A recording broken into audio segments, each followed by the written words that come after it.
வணக்கம். இன்றைய முக்கிய செய்திகள். 80வது சுதந்திர தினத்தை முன்னிட்டு சென்னை விமான நிலையத்தின் உள்நாடு மற்றும் பன்னாட்டு முனையங்கள் தேசிய கொடியின் மூவர்ண விளக்குகளால் அலங்கரிக்கப்பட்டுள்ளன. ஆளுநர் அர்லேகர் அவர்கள் நாளை கேரளா செல்வதால் சென்னையில் தேநீர் விருந்து இல்லை என்று மக்கள் மாளிகை அறிவித்துள்ளது. சோளிங்கர் லட்சுமி நரசிம்ம சுவாமி கோவிலில் பராமரிப்பு பணிக்காக ஆகஸ்ட் 19ஆம் தேதி முதல் செப்டம்பர் 9ஆம் தேதி வரை 22 நாட்களுக்கு ரோப்கார் சேவை நிறுத்தப்படுவதாக தெரிவிக்கப்பட்டுள்ளது. ஓலா, உபர் உள்ளிட்ட செயலிகள் மூலம் கார் வாடகைக்கு புக் செய்யும் வாடிக்கையாளர்களிடம் டிப்ஸ் கேட்கக்கூடாது என்று ஒன்றிய அரசு உத்தரவு பிறப்பித்துள்ளது. சுதந்திர தினத்தையொட்டி 15 காவல் அதிகாரிகளுக்கு விருதுகள் அறிவிக்கப்பட்டுள்ளது.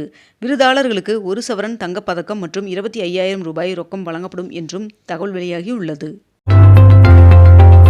தமிழ்நாட்டின் 80வது சுதந்திர தினத்தை முன்னிட்டு நாளை முதலமைச்சர் விஜய் அவர்கள் தேசிய கொடியை ஏற்றி வைத்து உரையாற்ற உள்ளார் என்று தகவல் வெளியாகியுள்ளது.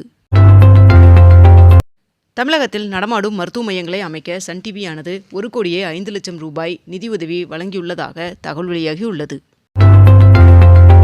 சுதந்திர தினத்தையொட்டி காவல் மற்றும் தீயணைப்பு துறைகளைச் சேர்ந்த 1057 பேருக்கு பதக்கங்களை ஒன்றிய அரசு அறிவித்துள்ளது.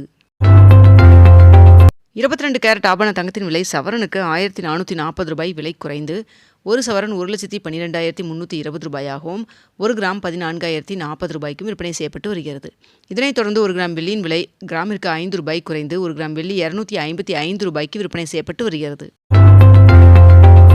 நேற்று சென்னையில் நடைபெற்ற முதலீட்டாளர்கள் மாநாட்டில் 67,000 கோடி ரூபாய் மதிப்பிலான 97 புரிந்துணர்வு ஒப்பந்தங்கள் கையெழுத்தானது.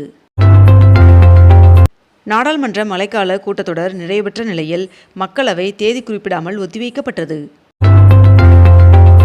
சென்னையில் சொத்து வரி மாற்றியமைப்பு நிறுத்தி வைக்கப்படுவதாக மாநகராட்சி ஆணையர் சமீரன் அவர்கள் அறிவித்துள்ளார். தமிழகம் முழுவதும் வார விடுமுறையை முன்னிட்டு 2120 சிறப்பு பேருந்துகள் இயக்கப்பட உள்ளதாக தெரிவிக்கப்பட்டுள்ளது. சென்னை பக்கிங்ஹாம் கால்வாயில் வாட்டர் மெட்ரோ திட்டத்தை செயல்படுத்த சாத்தியக்கூறு அறிக்கை தயாரிக்க டெண்டர் கோரியது சென்னை மெட்ரோ. சுதந்திர தின விழாவையொட்டி புனித ஜார்ஜ் கோட்டை மற்றும் அதன் சுற்றுவட்டார் பகுதியில் 5 அடுக்கு பாதுகாப்பு வழங்கப்பட்டுள்ளது. கேரளா குருவாயூர் கோவிலில் வருகின்ற 23ஆம் தேதி திருமணம் செய்வதற்கு 377 ஜோடிகள் முன்பதிவு செய்துள்ளனர். சுதந்திர தின விழாவை முன்னிட்டு சென்னையில் போக்குவரத்து மாற்றம் செய்யப்பட்டுள்ளது. மேட்டூர் அணையின் நீர்மட்டம் 3 மாதங்களுக்கு பிறகு 80 அடியாக உயர்ந்துள்ளது. இலங்கை கடற்படையால் கைது செய்யப்பட்ட ராமேஸ்வரம் மீனவர்கள் 9 பேரை விடுவிக்க நடவடிக்கை தேவை என்று ஒன்றிய வெளியுறவுத்துறை அமைச்சர் ஜெய்சங்கர் அவர்களுக்கு முதலமைச்சர் விஜய் அவர்கள் கடிதம் எழுதியுள்ளார். சிப்ஸ் பாக்கெட்டில் எச்சரிக்கை வாசகம் பொறிக்கும் விவகாரத்தில் FSSAIக்கு உச்சநீதிமன்றம் கண்டனம் தெரிவித்துள்ளது. இந்திய விமானிகளுக்கு கட்டாய போதைப்பொருள் பரிசோதனை தொடங்கப்பட்டுள்ளது. தொகுதி மறுவரையறை தொடர்பாக பிரதமர் நரேந்திர மோடி அவர்களுக்கு முதலமைச்சர் விஜய் அவர்கள் கடிதம் எழுதியுள்ளார். கபினி அணைக்கு வினாடிக்கு 8,448 கன அடி நீர்வரத்து உள்ள நிலையில் அணையிலிருந்து வினாடிக்கு 10,000 கன அடி நீர் திறக்கப்படுகிறது. 115 கலைஞர்களுக்கு சங்கீத நாடக அகாடமி விருதுகளை குடியரசுத் தலைவர் திரௌபதி முர்மு அவர்கள் வழங்கினார். மழைக்கால கூட்டத்தொடரில் அறிமுகப்படுத்தப்பட்ட 12 மசோதாக்களில் பொதுத் தேர்வு முறைகேடு தடுப்பு மசோதா, வந்தே மாதரம் மசோதா உட்பட 11 மசோதாக்கள் மக்களவை மற்றும் மாநிலங்களவை என 2 அவைகளிலும் நிறைவேற்றப்பட்டது. சீனாவில் சோதனை செய்யப்பட்டு வரும் புல்லட் ரயிலானது வெறும் 5.3 வினாடியில் மணிக்கு 800 கிலோமீட்டர் வேகத்தை எட்டி புதிய சாதனை படைத்துள்ளதாக தகவல் வெளியாகியுள்ளது. திருப்பூரில் 24வது நிட்ஷோ கண்காட்சி ஆகஸ்ட் 21ஆம் தேதி தொடங்கப்பட உள்ளது. சென்னை ஒருங்கிணைந்த ரயில் பெட்டி தொழிற்சாலையில் 1010 அப்ரெண்டிஸ் பயிற்சி பணியிடங்கள் அறிவிக்கப்பட்டுள்ளன. அறங்காவலர் நியமனத்திற்கு விண்ணப்பிக்க ஆகஸ்ட் 28ஆம் தேதி வரை கால அவகாசம் நீட்டிக்கப்பட்டுள்ளது. சென்னையில் வெற்றி தமிழ்நாடு மாநாட்டை முதலமைச்சர் விஜய் அவர்கள் தொடங்கி வைத்தார்.